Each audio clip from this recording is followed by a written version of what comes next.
to Matrix Talk on this July the 28th, 2023.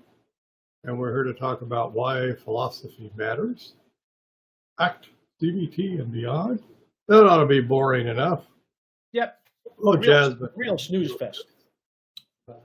Jasmine joined us. Hello, Jasmine. Maybe some others will join us on this late July day Yes. to discuss such matters.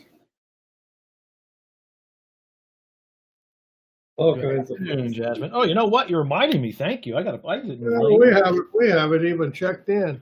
Yeah, We're being Friday lazy. Yep. We are. I got to go to the chat. I just said welcome. I'm at the chat. From Here, I'll says welcome from Maine. I'll put. Let's see. It's here's what you read on the roadside on the way in.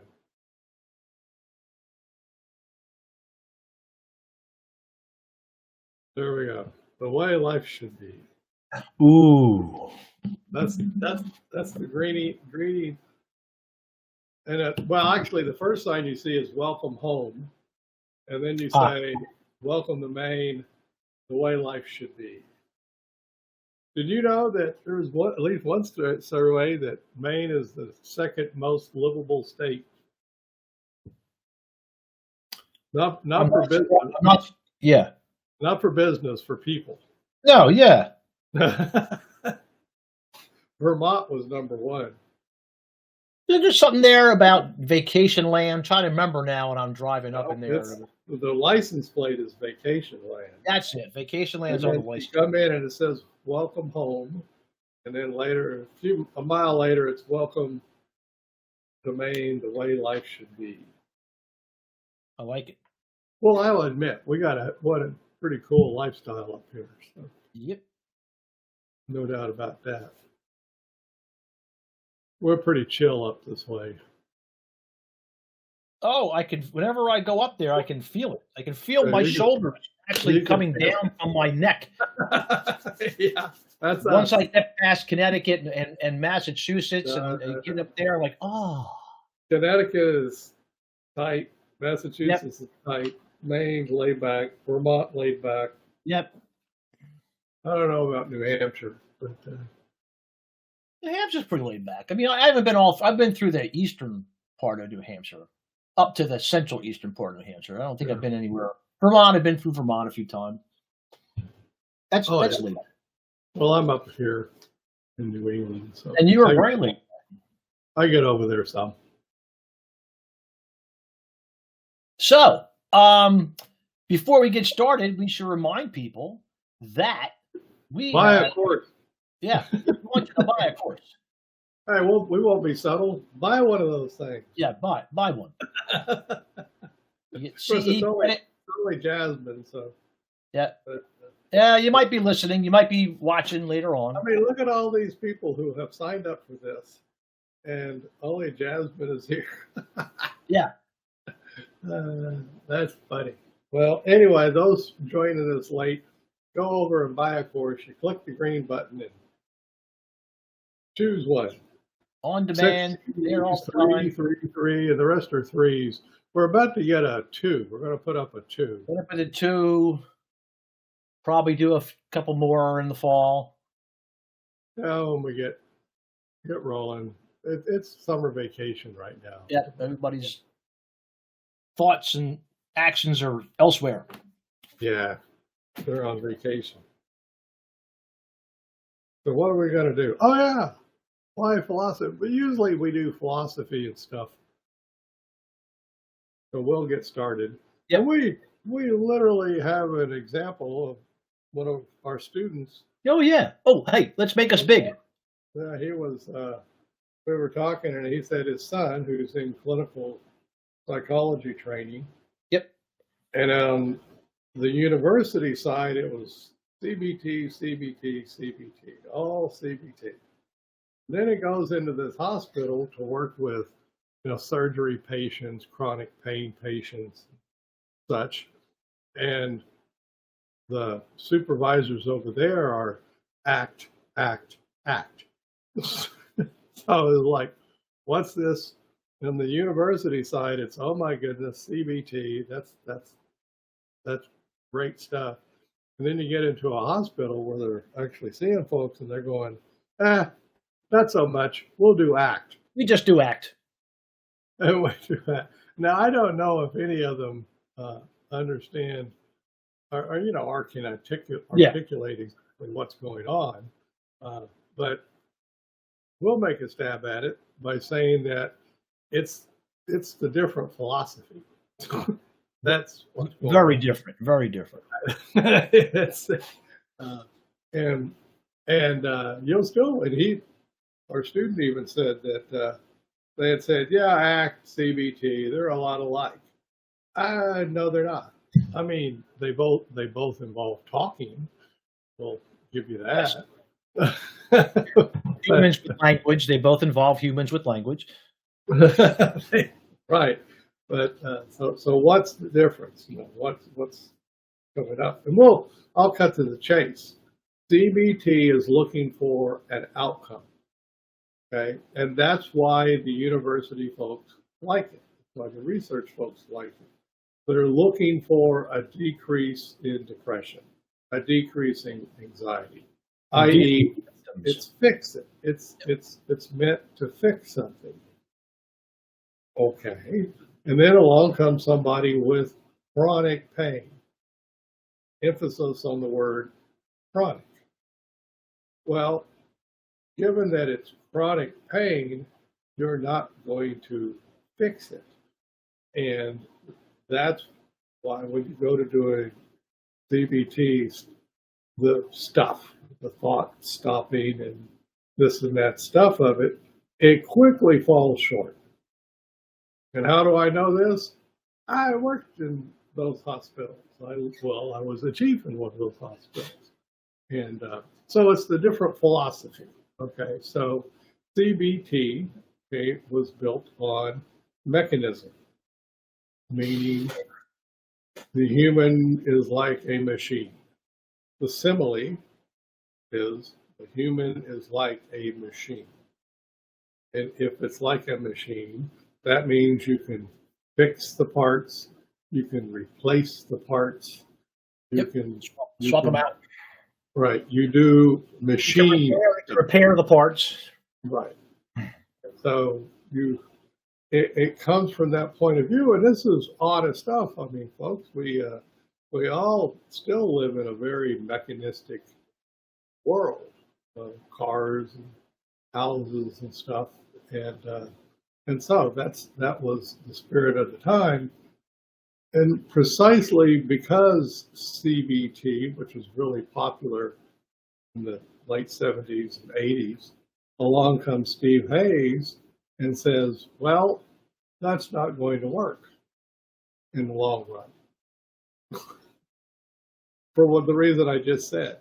And well, CBT doesn't work for chronic pain. It doesn't fix chronic pain. So you need to live with chronic pain. And here comes ACT. ACT is built on that. Well, let's learn how to find the most workable way of living with something. So we're not going to try and fix anything. We're going to learn how to live with stuff. So you'll hear the stuff of take your anxiety with you, take your depression with you, take your chronic pain with you. Where? Well, in ACT world, toward your values. So we're going to learn how to be and take our stuff with us while we're doing valued life stuff. What about doing what we want to be doing? Right. And so it removes the fix it. And it removes a lot of judgment too, because now you're not having to give homework to people. You're not trying to do any of that kind of stuff. Hey, Bill, how you doing? Bill showed up. Well, there comes Will. So that's the big difference. And so what people probably don't understand is that philosophical difference. So it's easy if you want to learn it. ACT is based on, let's call it the workability model, okay, which is evolutionary model, meaning you're going to try stuff, see if they work. If they work, you keep them. If it doesn't work, you try something else, right? Whereas CBT, you got to get it right. You got to get the thought stopping right. It's just success or failure. Right. And so, and that means mechanism.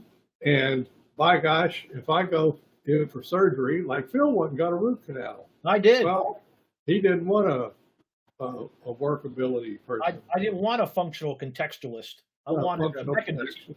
He wanted a mechanism to fix his tooth. So it's not that, you throw the baby out with the bathwater. We're not going to throw away mechanism, but we are going to say that humans, the human mind and feelings, all of that stuff, they don't lend themselves to the mechanistic model. No. Your appendix and root and teeth and other things broken arm, something like that, right? Right. And so that's the rub of you're saying there's a lot of stuff about a human that we can apply mechanism to. It when it comes to the mind, you just can't. It doesn't, in the end, it just doesn't work. it just doesn't. Doesn't stop people from trying, though. and you, like me too, I'll go back and try to not have thoughts. To not have feelings. Push that away, Right. Think of something else. Yeah, all of that stuff that is CBT-ish. Yeah, but if you have enough of this ACT stuff on board, you quickly come to realize that's not going to happen. It's going to keep showing up. All I have to do is, well, maybe in a day, maybe it might work, but as soon as I wake up the next morning, that all bets are off. There you go. I'm getting all Deja vu. It's all back. Everything is glorious technicolor. and so just again, we've said this before, but it's Friday, and we thought we would go over with them. Oh, it looks like somebody else has shown up. Oh, nice. Know her, Susan Tasker. We know Susan. Oh, yeah. Welcome again. You can check in, Susan, and say hi. Hello from Vancouver. Vancouver. Long time no see. So so for this young person who was in clinical psychology training, who had gone from academia over to a hospital and learned, well, these people over here are doing ACT. They're doing ACT because it's not fix-it. It's perfect for dealing with chronic stuff, diabetes and weight stuff and chronic pain. Yeah. Illness. Diet. Yeah. Exercise, things like that. Which is the easiest way to say, well, you know what you need to do? You need to eat about 1,200 calories a day and exercise for an hour a day. Next. Yep. Prescription. Not very many people do that. They don't do that. They walk out of the office and they do what the hell they want to do. And so you switch from but they got pneumonia. By heaven, by all means, take this penicillin. It will fix you. It will save your life. Okay, so that's the problem. In some cases, in the medical setting, the fix it is perfect. You got an inflamed appendix. It needs to come out. Get that baby out. So that works, and then you go to chronic pain. Nope. Stop. So that's why we go. Can't get rid of it. It's a philosophical difference, folks. And Steve Hayes was careful to build it upon well, it's called functional contextualism. The fancy name for that is to look at literally you, not somebody else, you observe, notice your own behavior in context and notice if it's working or not. And you do that non-verbally, by the way. Why? Because if you go verbal, you just jumped into the mechanistic path. That's why. So it's this thing of, I mean, you hit you throw a disc. I pick on Phil because he does. Go right ahead. I was throwing him earlier. And so he's going to now go and analyze for the next 3 hours throwing discs. Oh, yeah. I'll get into the physics of it, right.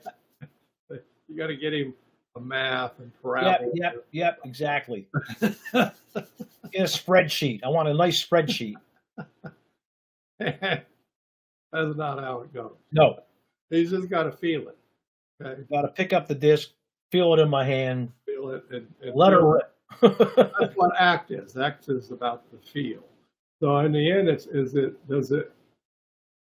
the feel of it, is it working? Is what I'm doing working? And it's not, you don't answer the question, it's just by feel whether it's working or not. And that gets us to another point on this, is RFT, which is relational frame theory, which is the theory of language and cognition that this is built on. So, end of the day, folks, the less language you can use in this, the better. Because language just has all kinds of traps. Gets in the way. Because it's linear, it is mechanistic by its own nature.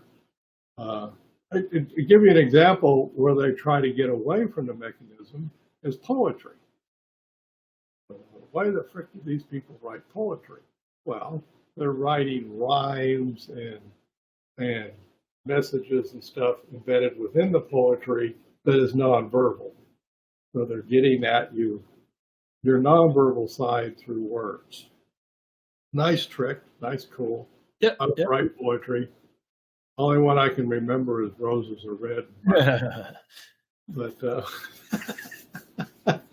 but other than that, but it's getting that don't use language. Not and when you do, shouldn't say don't use it. You just have to use it sparingly. Way to do it. But so philosophy. What else we got to talk about? And beyond. Let's see, beyond. What's beyond CBT? ACT, CBT, and beyond. I just put that because it sounded like Superman or something. Well, there's the B in beyond, And I say that to my friend, the beekeeper here with me. Well, what you want to act is the art of being. And the buzz of being. The buzz of being and all that good stuff. So when you're wondering why a lot of people in hospital settings and such, and this would be anyone, psychiatrists or psychologists or social worker, whatever, or switch over to ACT because it works a lot better. Yeah. There's the workability model. It works a lot better in those settings. So, some other things. CBT is very teachy, very prescriptive. Okay. Yep. Well, do this, then we you do this. barely get people to take all their penicillin. Don't you know? As soon as you start feeling better, oh well. You drop it, and that's bad. Not good. That can be really bad. But with this other stuff, you prescribe for people to do thought stopping or thought restructuring or whatever you do. And now you assign them homework, so you just became a teacher. Sounds great, except that people don't like it. Yeah. They don't like being told what to do. Now they may say they like being told what to do, but that's a lie. That would be not true. They always do it. So ACT comes at it. It doesn't tell you what to do. And so now here, let's stop it. Let's get to another point that we were talking with the student about.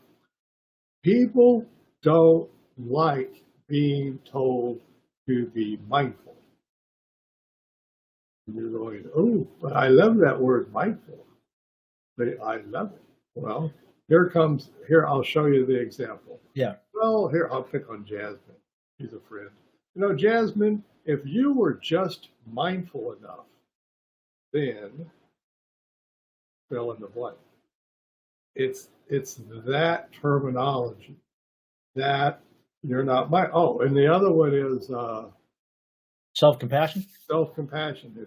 If you were just self-compassionate enough, then right, and you get into that trap whenever you're trying to assign people mindfulness or cajole them into self-compassion and all that kind of stuff. It quickly gets into, oh, well, I'm not doing that good enough. So I have chronic pain because I'm not doing that good enough. I'm not being mindful good enough. I'm not being self-compassionate enough. And if I would just be good enough with self-compassion, then that would fix everything up. Yep. And you see, folks, why limit language. Yeah. It's just full of traps. It sure is. And the big trap is you then hand people another problem. You just exactly. Like, oh shit, I was doing a little better. I was thinking I was cooking along pretty well. Now I got this thing to do here. Now I'm short on mindfulness. Really? Oh no, not in the moment anymore. And that Jasmine says, and we pointed that out too. If you were motivated, all of those, good enough, right? Yeah. It quickly goes to, well, you know, if you just lose a few pounds, yeah, and then it stop. Well, of course, I would be perfect. You know? The skies would open up. Skies would open up. I would just. The choirs of angels would begin to sing. You know, and we all know it's not true, but these messages keep coming. They just if you were just enough. enough. And it's just, if you were just enough, and it's always, and so that's what we mean. That's what I mean. Others mean by these language traps. So all these self-help books and newspaper articles, magazine articles, all kinds of stuff are just full of this stuff. You ought to be, you should, there's the should. You should practice mindfulness 5 minutes a day. Well, I don't, so therefore I'm a failure. Oh, man. Rats. Damn it. Just what I needed. Really? Thing to be a failure at.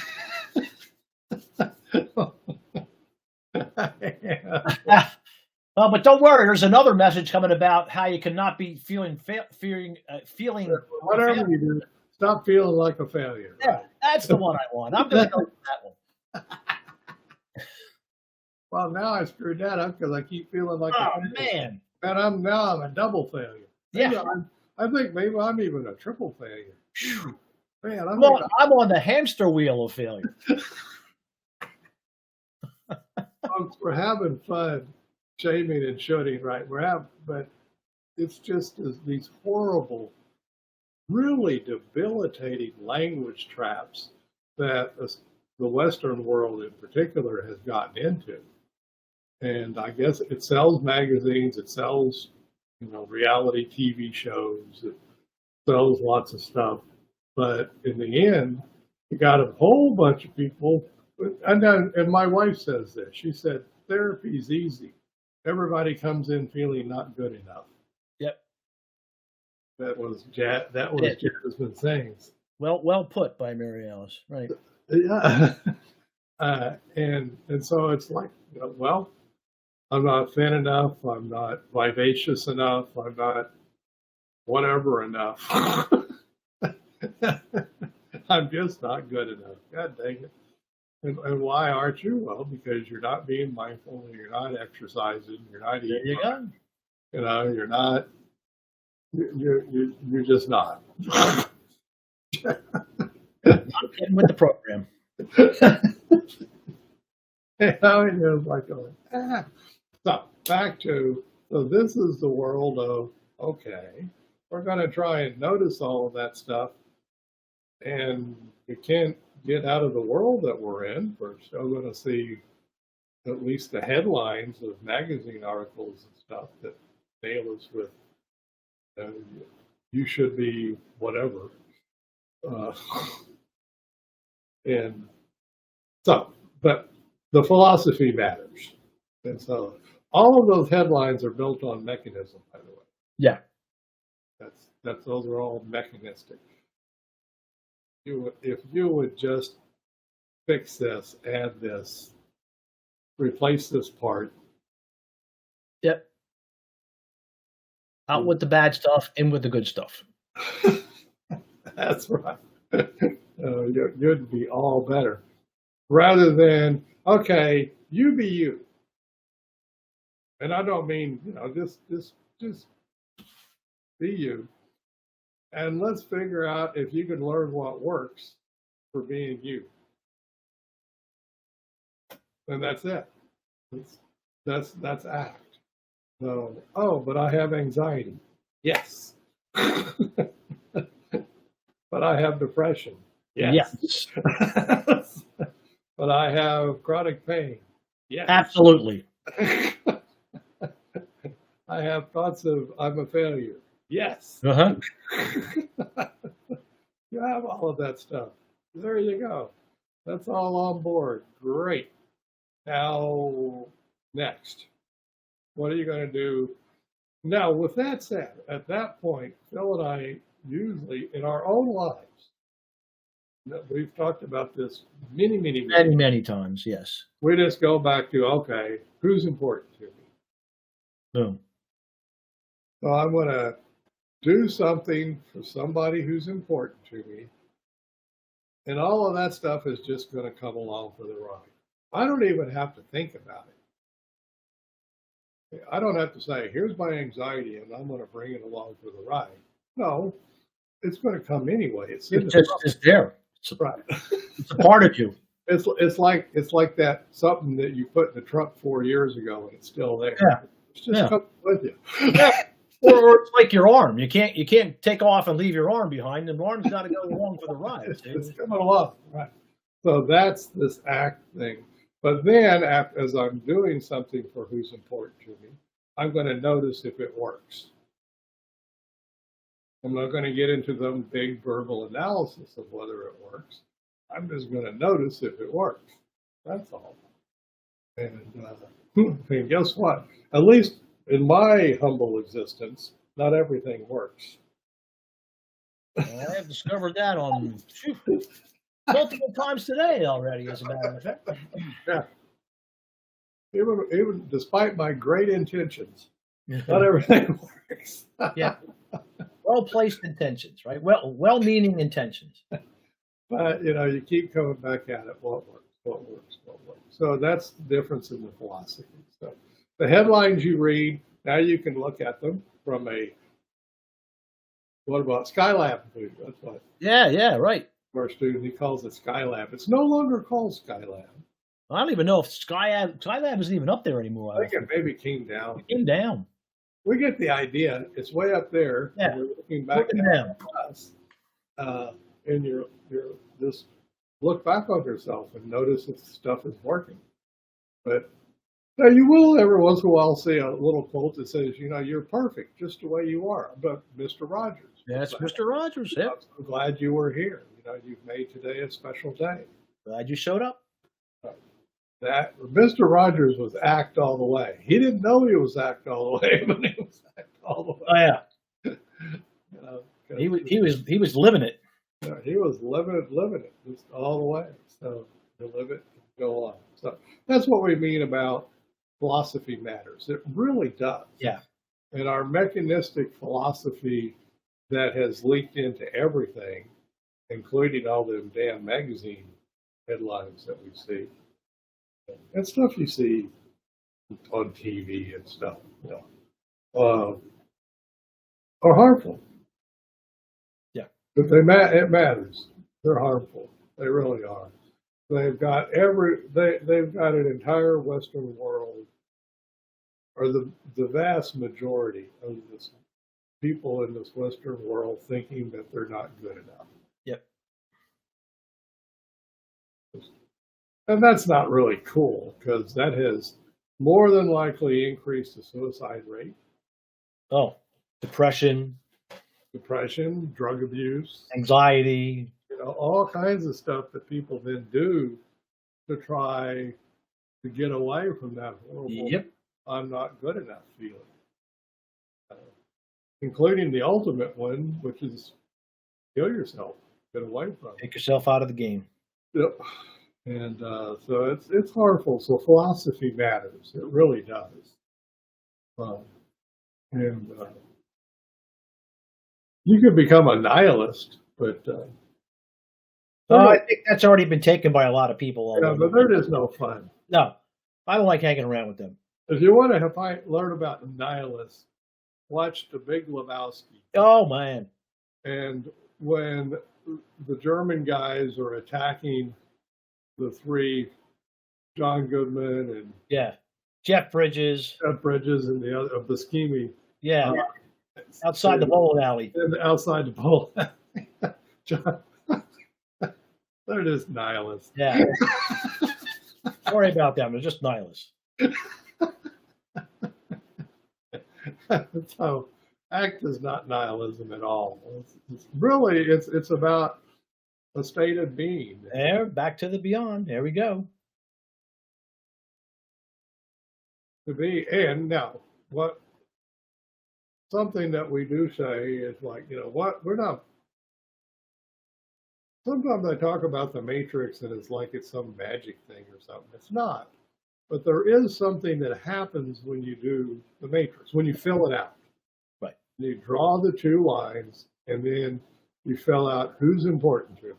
And then you fill out my yucky stuff, the stuff that shows up most often inside of me. Yeah. What are my favorite relief moves? What are my things that I do for who's important? And I write all that stuff out. That is, you just went to Skylab. Yep. That's the beyond part. That's what we mean. That's the beyond part. There's other ways of doing that. I fully understand it, but the Matrix is pretty darn simple. Yep. And anybody with a pencil and a piece of paper or a chalk and a sidewalk, for that matter. Yeah, I've seen it done. They'll see that done. Can do it. So, and why do you do it that way and not in your head? Because I just said it. The one way is in your head, and it's really hard to get to Skylab. Yeah, it's easy to get to Skylab in your head, but it's not Skylab. Yeah, no. You're better off having written it down. And then write that stuff down, and then whatever you do, go on about your business. Keep moving. Just go. Move. Just do stuff and learn what works. That's it. I just to let you in on a story, folks. There's a few people here. Might be. In 2005, I was in Kelly Wilson's living room doing a presentation. Not very many people can say that. And Kelly, if you don't know, he's one of the authors of the original ACT book, 98. So everybody gets all excited and goes through all this stuff. And in the end, I'm going out with him. He says, "Kevin, where do you see your ACT stuff going?" And I just looked at him and said, "Less words." He said, and by the way, he said, "Cool." That's it, folks. Run through the Matrix, put it down, go do stuff. Don't overanalyze it. Language will do you no favors. No. And take it from somebody who a lot of people would say is an expert at language, me. And as much as I'm an expert at it, Leave it alone. Get away from it as fast as you can. It just may destroy us all. Mm-hmm. But it's certainly a way of being. And that's the thing.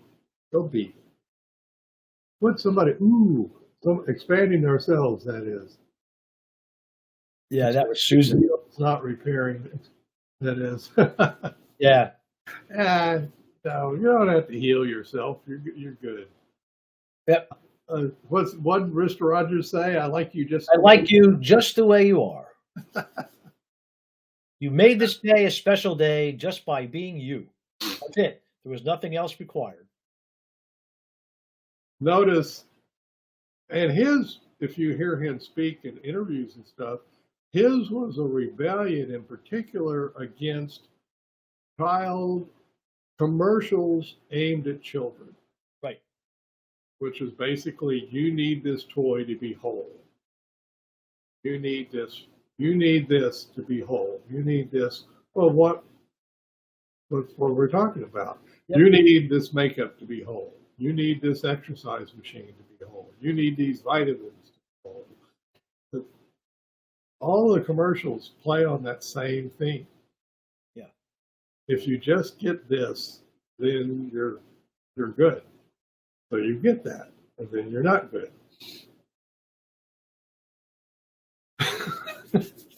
And he could see the trouble coming, and it's here. Yeah, he knew about mechanism, didn't he? Right, he did. No, he didn't stop it. No, but he knew he wasn't going to stop it. Nah, he wasn't going to stop it. But, maybe in your little corner of the universe you can. So, take anything that. I mean, you can certainly look at evidence for stuff and choose to live your life that way. Like, maybe you don't want to eat a cow a week. Maybe you want to do a little more plant-based stuff or something. No, there's stuff that you can hear about too. But I will say that the people who live to be 100 in what's known as the blue zones, they never think about what they eat. No, they don't. They just get up every day and they do. We talk about it. They get up and they chop their wood and they carry their water. So they're not exercising. They're not eating different. They're just living, and they just live to be 100. And in the living, they get all the exercise they need. I did. The one thing that the guy who wrote the book on the blue zone said, eat beans every day. He said that's your fastest road as far as a dietary thing to duplicate what the blue zone people do. Eat beans every day.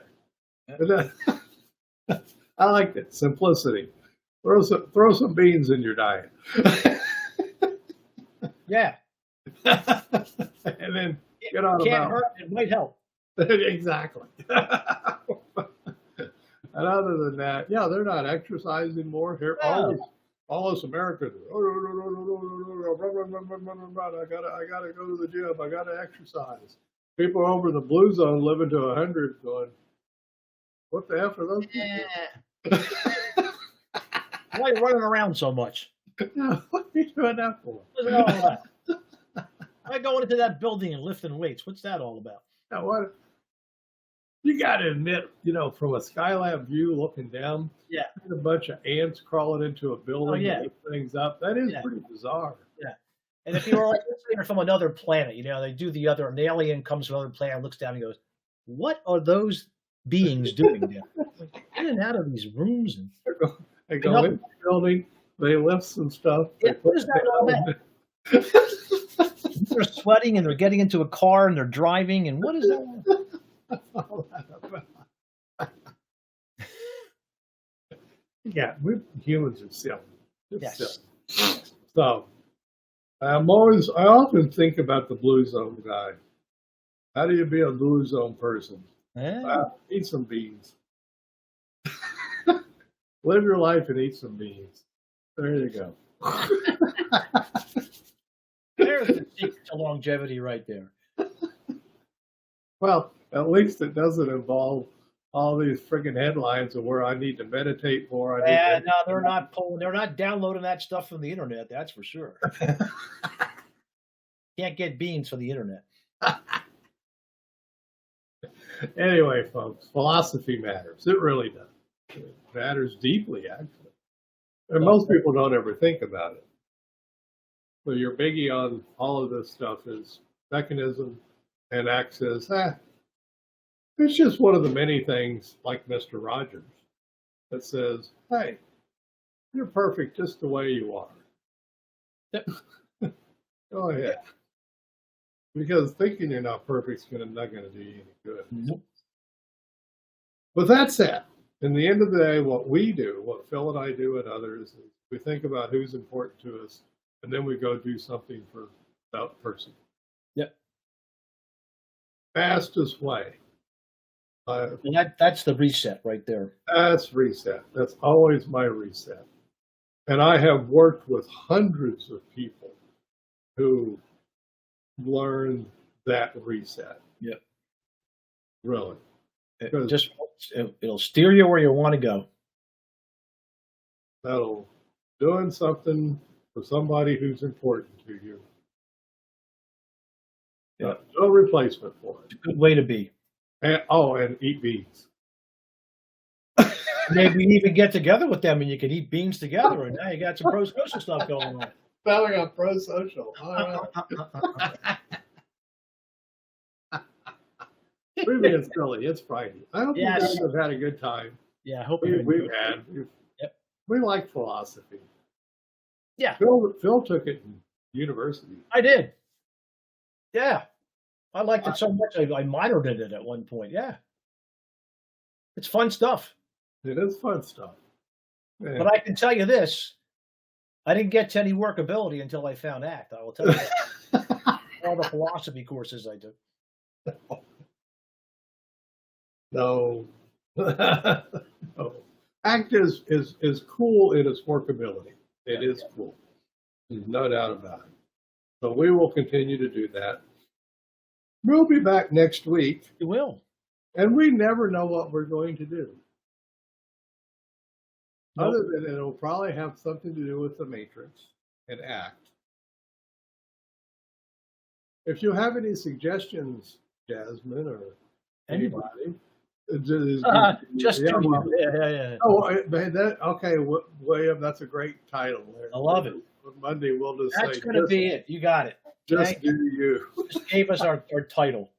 Don't be surprised if that is indeed our title. Anyway, you guys have a great weekend. Really? This is the last weekend? This is the last weekend in July. We're turning the page. August, that's always got that sneaky fall kind of. Yeah. Back to school. People's minds start racing ahead. Well, it's back to school, back to university. Back to fill in the blank. Back to work. Back to work. Oh well. We'll keep plugging away. Not for a couple of days. Everybody, take it easy. See ya. Bye-bye.